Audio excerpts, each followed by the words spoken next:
É o seguinte, hein? Os melhores da Copa segundo os números. Futebol máximo. Vamos lá, eu aceito que o prêmio de melhor da Copa foi pro Rodri, mas o mais justo pra mim, na minha opinião, ia ser de fato um prêmio pro Messi, que foi constante na competição, fora a final, e desequilibrou mais jogos no Mundial, na fase de grupos com gol, no mata-mata com mais assistências. E aí eu resolvi caçar alguns números, eu entrei no 365 Scores e Acho que não tem muito debate não, gente. O Rodri ter ganhado é porque queriam premiar o atleta da equipe campeã.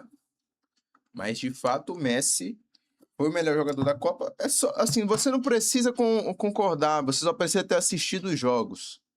É isso. Só precisa ter ligado a TV e falado, olha, eu vou assistir. A partir disso, você já tira a conclusão. Se você não tiver assistido, tudo bem. Mas não opine não, porque você não assistiu, seu fela da puta. Agora, se você tiver assistido e ainda falou que é o Rodri, você é doido, porra. eu me deparei com isso daqui. O top 7 jogadores em nota 365 são atacantes. O Messi lidera com média de 8.7, mas em segundo lugar tá ali o Ndiaye do Senegal, que fez sim uma boa Copa. Mas Três será jogos. que é pra tudo isso? Eu não ia deixar barato. Então eu 4 resolvi jogos só. entender mais sobre essas notas e o 365 tem uma parada iradíssima chamada Impact Rating. É meio que uma nota oculta que fica lá dentro do aplicativo, mas que eu tive acesso, que mede realmente o impacto do jogador naquele time, naquela competição e pro que se busca da posição dele. Daí eu resolvi montar e trazer pra vocês a escalação de melhores da Copa do Mundo, segundo os números. E tem uns 3 caras aí que eu tenho certeza que você nem imaginava. Bora! Pra começo dessa brincadeira, a gente precisa estabelecer alguns critérios. Senão vai ter jogador que jogou um jogo, teve uma boa atuação e aí ele vai se sobressair quanto a todo mundo, porque o impacto dele naquele jogo foi gigantesco. Então eu resolvi colocar uma régua. Eu só considerei jogadores com pelo menos 400 minutos. Pra você ter noção, 400 minutos dá mais ou menos 4 jogos e meio. Ou seja, o cara ele tem que ter jogado a fase de grupos, pode até ter matado um joguinho ali. No mata-mata, ele jogou os 16 avos e provavelmente, se não jogou uma prorrogação, também jogou as oitavas de final. Aí sim a gente fica com um recorte mais ajustado. Muito mais justo, né? Porque o Ndiaye, duvido que ele tenha sido tão impactante quanto a nota dele foi ali, né? E aí a nossa escalação começa com o goleiro de Portugal, Diogo Costa. Eu vi muita gente, por exemplo, escalando o Unai Simon em primeiro e realmente fez uma boa Copa, sofreu só um gol, mas a gente tem que reconhecer que a Espanha não foi a seleção mais ameaçada assim. Nem sofreu chute, pô. Falei disso ontem na live. O Emiliano Martínez sofreu 11 chutes só na final. O Unai Simon sofreu 10 a Copa toda, velho. Então, assim, pô, não dá pra colocar o Unai Simon, ele nem foi chutado no gol. Até porque eu nem acho ele esses goleiros tão bom também, tá? Ele não vai ser lembrado como o Emiliano Martínez foi na Copa passada por ter sido decisivo pra Espanha nessa na conquista. Não vai ser.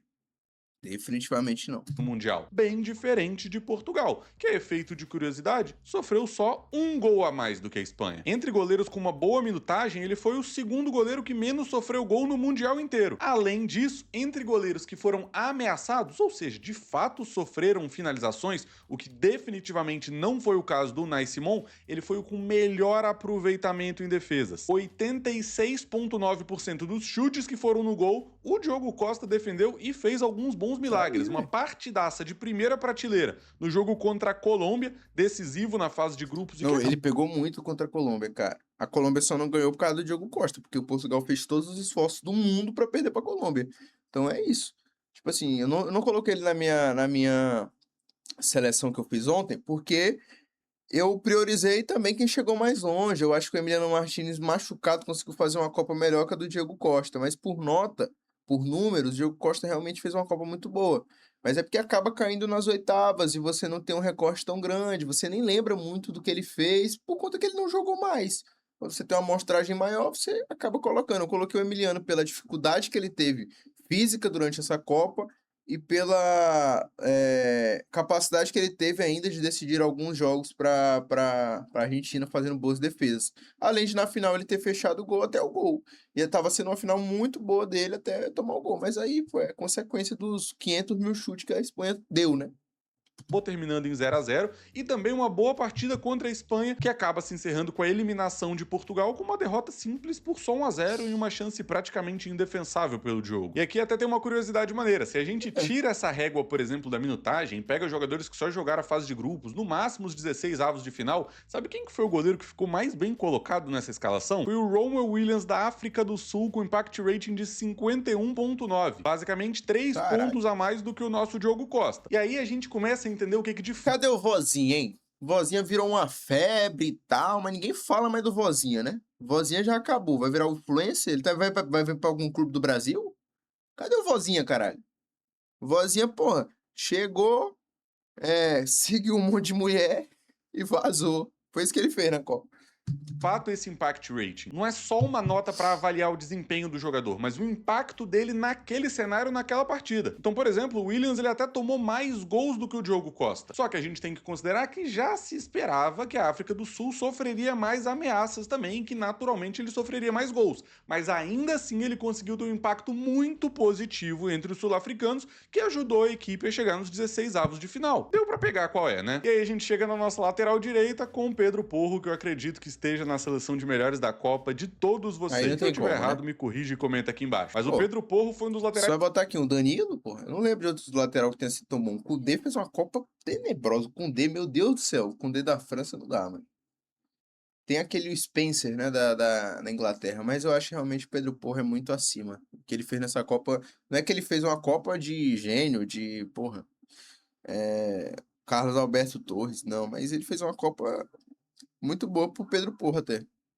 Mais completos dessa É o Copa Pedro do Mundo. Porra, Ele conseguiu caralho. entregar tanto bastante ofensividade, deixou uma pré-assistência na final da Copa do Mundo e marcou um dos gols contra a França, mas também defensivamente se saiu super bem. O lateral espanhol sustentou 37 interceptações nessa Copa do Mundo e mostrou que era uma das peças fundamentais para a Espanha ter sofrido poucas ameaças. A bola muitas vezes nem chegava entre os zagueiros e o goleiro, porque os laterais, o Rodri, volante, e os dois meias tinham um papel de contra-pressão muito importante para forçar o adversário ao erro, e o Pedro Porro era um dos jogadores que ajudava nessas interceptações. A mesma lógica vale para também quando a gente fala da lateral. Nossa, mas a nota do Cucurella tá muito abaixo, é metade da nota do Porro, velho. Por que a nota do Cucurella foi tão baixa? Metade não, né? É menos, um pouco mais da metade. Esquerda com o Cucurella, que sai dessa Copa do Mundo como talvez o melhor lateral esquerdo do mundo. O Nuno Mendes também fez uma boa Copa. Não é o melhor do mundo. Não é. Ele não é o melhor do mundo. Ele funcionou no esquema da Espanha. Mas o melhor do mundo é o Nuno Mendes, mano. O Nuno Mendes é o melhor lateral do mundo, chat. Não tem como. O Cucurella é bom, a gente tá aqui e tal. Obrigado, Cucurella, salvou o Brasil aí e tal. Sei o quê, tirou a Copa do Messi, blá blá blá. Mas o Nuno Mendes e o Cucurella é outro esporte, irmão. É outra forma de jogar futebol, é outra coisa. O Cucurella funciona no quesito Espanha e tal, mas no Chelsea mesmo ele sofre pra caramba. Agora o Nuno Mendes seria titular na Espanha, seria titular em todo o time. O Nuno Mendes é o melhor lateral do mundo, cara. Hoje, beleza. Hoje, dia 21 de julho. Mas história, trajetória no futebol mundial, aí é Nuno Mendes por muito. Também teve um impact rating bem interessante, mas o Cucurella, por chegar na final e conseguir mostrar esse equilíbrio ofensivo e defensivo, acabou ficando com a vaga. Para você ter noção, quando o Cucurella esteve em campo, a Espanha foi a equipe na Copa do Mundo que melhor teve um saldo entre gols esperados criados e gols esperados sofridos, mostrando o tamanho da dominância espanhola na competição. E para quem não lembra, inclusive, o Cucurella foi um dos responsáveis pelo primeiro gol da Espanha contra a França. É um gol de pênalti, todo mundo só lembra da falha do Digne depois da cobrança do Oyarzabal, mas a jogada começa com um passe do Laporte pro Cucurella, que ganha campo, faz o cruzamento, e aí na sequência da jogada o Digne comete o pênalti no Yamal. E a nota de impact rating do Cucurella ela é tão alta porque ele é um jogador que ele tem impacto no campo inteiro. Um jogador que muitas vezes baixa para ser praticamente um zagueiro, e fez isso bastante no Chelsea. Muitas vezes vai jogar mais por dentro como praticamente um volante, mas também sabe ultrapassar por fora como um lateral. Ou seja, um cara que equilibra muito bem todas as funções. Talvez menos agressivo. É um lateral do século XXI, pô, do futebol moderno. Ele não é um gênio da posição, porque os gênios da posição viraram pontas. Os laterais que são craques viram pontas hoje, não viram mais laterais. Você não vai ter um Marcelo tão cedo. Eu acho que o único lateral que eu posso considerar craque na posição, assim, que Beleza, craque da posição é o cara que joga muito bem na posição de lateral. O craque na posição, entendo o que eu quero dizer, é o cara que joga na lateral, mas é um craque, poderia jogar em outras funções. Entendeu o que eu quis dizer? Tem um craque da posição, que é o Cucurella, ele é um lateralzaço, ele é um craque da posição. Um craque na posição é justamente o craque que está jogando naquela posição. Então seria o Marcelo, mas hoje o único cara que eu vejo com pinta de craque que joga na posição de lateral é o João Cancelo. João Cancelo é o cara que, pô, dribla, toca, pô, joga aroraço. Foda que é uma avenida impressionante, né? Ele é uma avenida aberta, mas é um craque na posição. Não dá. Você dá ou você na?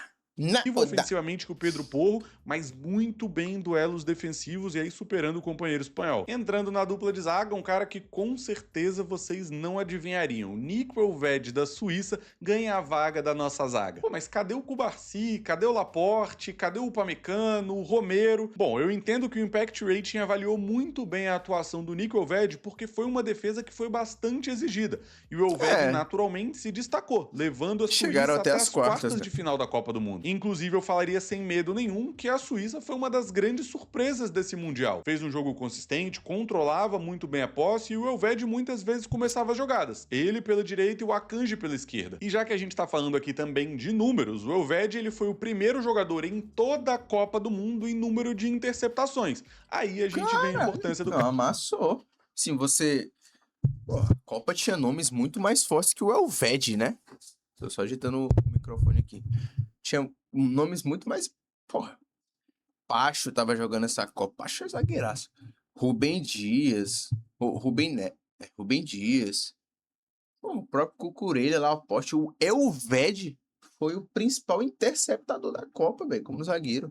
Será que o Caicedo vai estar, chat, nesse time? Vamos vendo aqui. Cara, 65 interceptações em todo o Mundial. Um pouco menos do dobro do que os números do Pedro Porro, por exemplo. E pra fazer companhia a ele, Gabriel Magalhães. Gabriel Magalhães. Quem diria que essa... Pô, Gabriel Magalhães, depois de passar a euforia, a putice, a raiva, o Gabriel Magalhães fez uma boa Copa, chefe. Eu gosto do Gabriel. Fez uma boa Copa e fez uma excelente temporada.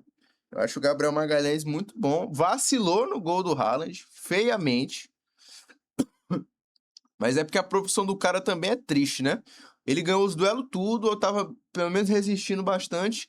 O único que ele vacilou, o bicho subiu 4 metros e meteu a bola em nós. Então é isso que é uma pica, né, mano? Não teria algum representante em especial do setor defensivo, mas a gente tem que reconhecer que a Copa do Mundo do Magalhães teve um bom nível de atuação. Pra você ter noção, o Gabriel Magalhães foi o 10º jogador de... Aí não tem condição não, minha tropa. É isso. Pô, eu tenho que instalar o ADBlockzinho, né?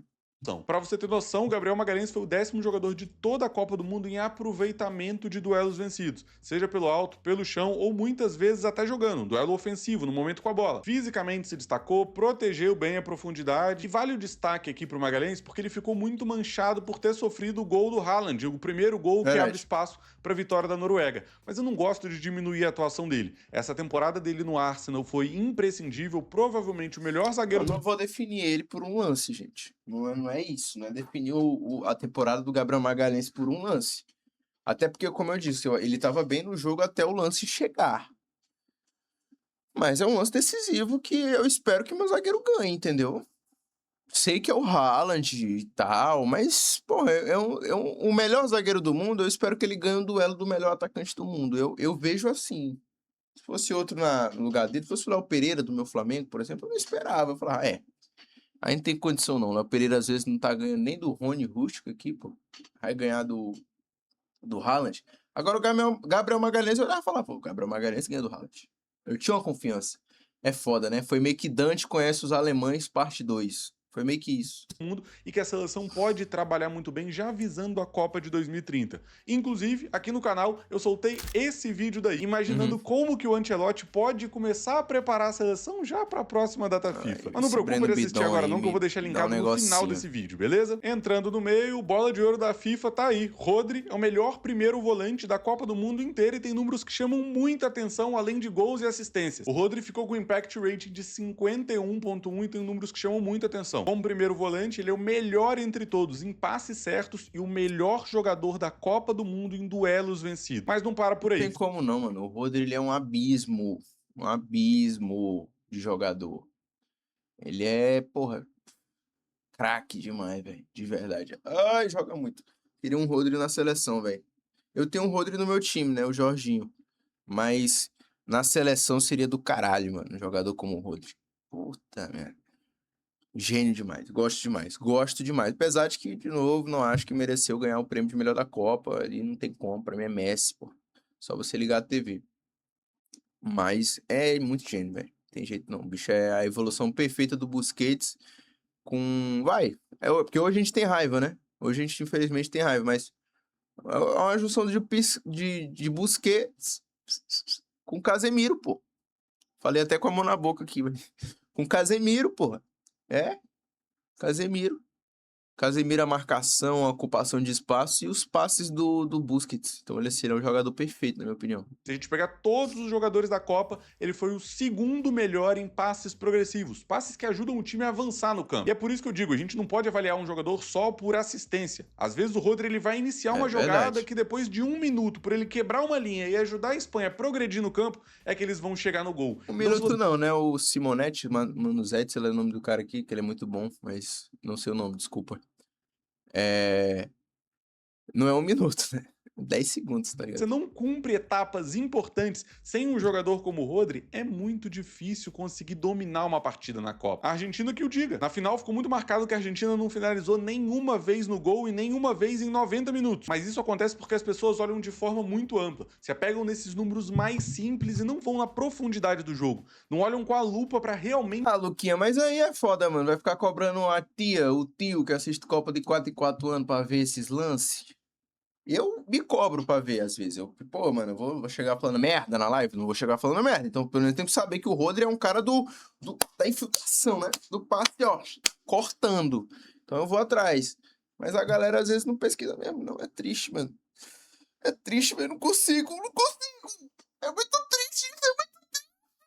entender o que aconteceu ali. Aqui mesmo no canal eu fiz um vídeo falando sobre como que foi essa final e eu te convido a assistir também no final desse daqui. Mas Tá. mais importante do que isso, quando a gente começa a entender que o futebol não são só números, muito menos os números base do jogo, a gente começa a entender o jogo de outra maneira. E por isso a gente do Futebol Máximo resolveu construir o nosso jogo à nossa maneira. Enquanto a gente vê os fantasy games trabalhando com esses números Ih, o mais cara vai básicos, meter um ad né? Que aqui, velho. volantes Eu dificilmente respeito o ad vão dele, pontuar bem se eles não fizerem muitos desarmes, a gente resolveu olhar pro jogo de uma outra maneira. E por isso a Eu gente vou vai dar uma lançar no olhadinha. dia 2 Vamos de ver, vamos agosto ver. o nosso Fantasy Game. Um jogo Tá aí, ó, que você 2 de vai poder agosto, escalar dá o salve, jogadores mano. e pelo desempenho deles na vida real, você vai ganhar Maximizes. pontuações para competir Qual o nome? contra a gente. Anota aí na agenda, se inscreve no canal, dia 2 de agosto eu trago mais novidades sobre isso. Pode ser, Acrescentando bacana. ao meio de campo mais um jogador da Suíça, Xhaka. Granit Xhaka, que fez uma grande temporada pelo Bayern. Xhaka, que eu queria muito que fosse contratado pelo Flamengo, velho. Ah, eu gostaria muito de ver o Xhaka no Mengão, hein? Xhaka é jogadoraço. Alô, José Boto!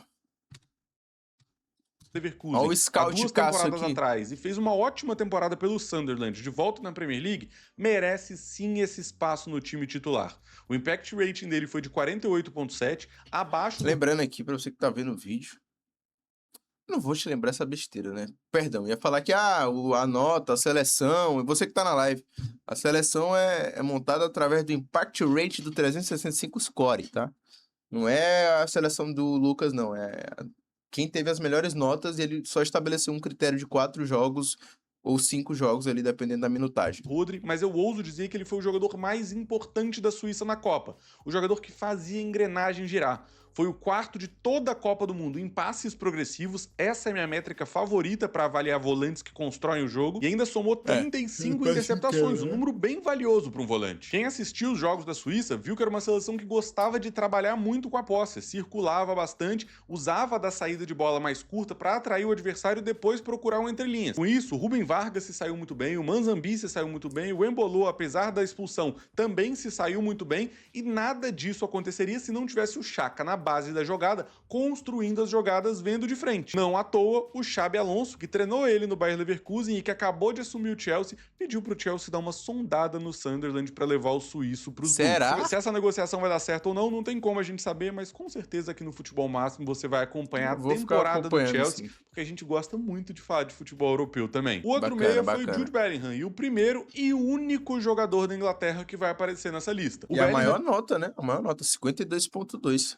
teve um Até impact então, rating né? melhor do que o do Rodri e o melhor entre todos os jogadores que apareceram até aqui, 52.2. E a minha pista que vai culminar com esse número daqui é justamente pelo fato do Bellingham ter sido mais decisivo. Um Sim. jogador que contribui não Gols, só né? com assistências, mas também com gols. Foram 7. Na partida contra o México, por exemplo, ele colocou o jogo debaixo do braço, foi importante, marcando um gol também na disputa de terceiro lugar, e por mais que, ao meu ver, não tenha se saído tão bem defensivamente na eliminação contra a Argentina, foi o jogador da Inglaterra que mais conseguiu entregar regularidade junto de decisão. Eu gostei muito do Elliot Anderson também, mas a gente tem que convir que não tem como disputar com o Isso Rodri é por outro ali. esporte. Então a gente pode imaginar esse 4-3-3 com o Rodri de primeiro volante, o Xhaka de segundo volante e o Bellingham como um terceiro volante, um terceiro Sim. homem de meia, de mais pisada na área, mas que também baixa para construir. No ataque vão ter alguns nomes bastante óbvios, mas tem um cara... Caralho, 72.7 de impact rate, mano.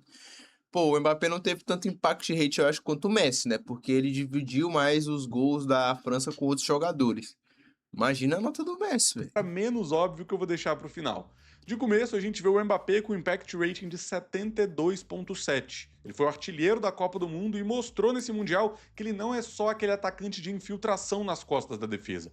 O Mbappé baixava muito bem para se associar, para jogar de costas, para trocar passes num espaço curto com o Olise, com o Dembélé, e em alguns momentos a gente viu ele inclusive tabelando e jogando no espaço curto. Foram 10 gols no Mundial Verdade. e agora é o maior artilheiro da história das Copas. Não tinha como ficar de fora. Na ponta direita, por mais que ele não tenha jogado a O Copa cara fez 10 gols numa Copa do Mundo, mano. Isso é muito doido mesmo, né, cara? 10 gols numa Copa do Mundo, cara. Antigamente, o artilheiro tinha 4, 5 gols, mano. Você lembra?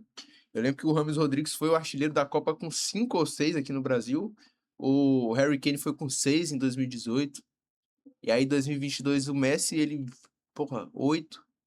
E agora, beleza. Os caras teve uns confrontos fácil, entre muitas aspas. Mas é 10 gols em 8 jogos, pô. Tá doido, velho. Enfim, esse cara é pica, né? E o Messi com nota de 83.7. 10 pontinhos a mais que o Mbappé. efetivamente de ponta direita, vem aqui o melhor jogador da Copa do Mundo, para mim, e segundo o índice do Impact Rating.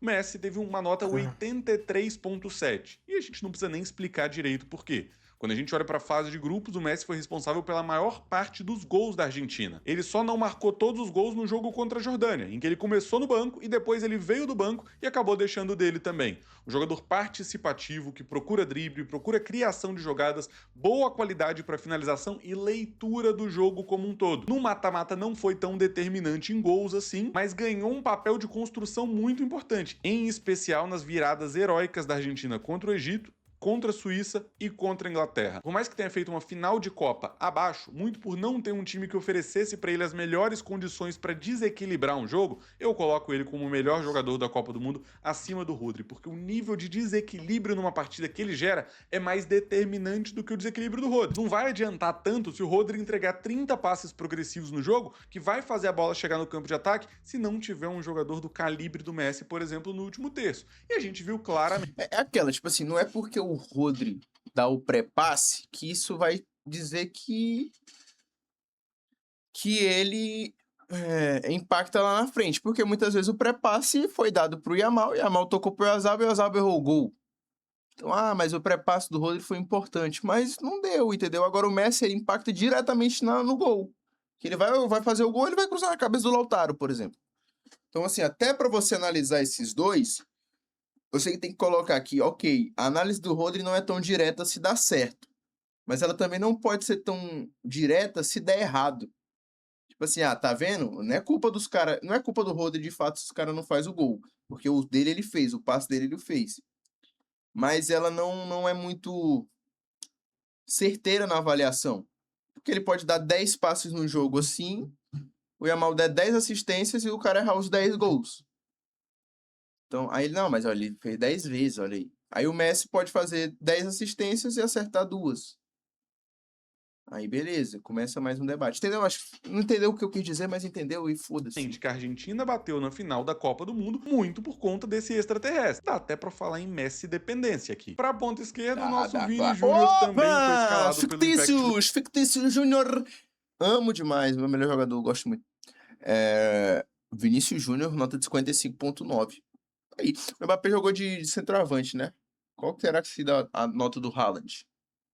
Rating, nota 55.9 e com dados bem interessantes também. Foi o quinto jogador de toda a Copa do Mundo com mais ações dentro da área adversária, e olha que ele foi eliminado nas oitavas de final, ou seja, tiveram jogadores que ainda jogaram quartas, semi e final e não conseguiram ter um impacto tão relevante quanto o Vini, além de ser o sétimo jogador com mais dribles certos na competição. Aí você soma tudo isso com os 4 gols marcados e que em algum momento ainda brigou por artilharia da Copa e que conseguiu ser determinante. Para quem não lembra, ele que dá aquele passe para o Endrick perdeu uma grande chance e isso tem que ser avaliado no índice de impacto do Vini. Da puta, mano. Caralho, para de me lembrar desse lance. Que raiva que eu tenho do Endrick nesse lance. Ele vai fazer o gol do Hexa em 2030? Vai. Mas, meu irmão... E ele acaba entrando aqui na nossa escalação. Então a gente fecha o time com Diogo Costa, Pedro Porro, Elvede, Gabriel Magalhães e Cucurella, Rodri, Bellingham e Xhaka, Messi, Mbappé e Vini Júnior. Curiosamente, 2 jogadores da seleção brasileira, só um da Inglaterra e só um da França. Mas me conta aí, você gostou de ver essa análise trazendo a seleção da Copa do Mundo segundo os números? Agora eu quero saber, qual que é a seleção da Copa segundo a sua opinião? Eu já fiz ontem, quem acompanhou aqui a live tá ligado. Muito obrigado, videozaço, deixa o like, se inscreve no canal Futebol Máximo, os caras são bravos pra cacete.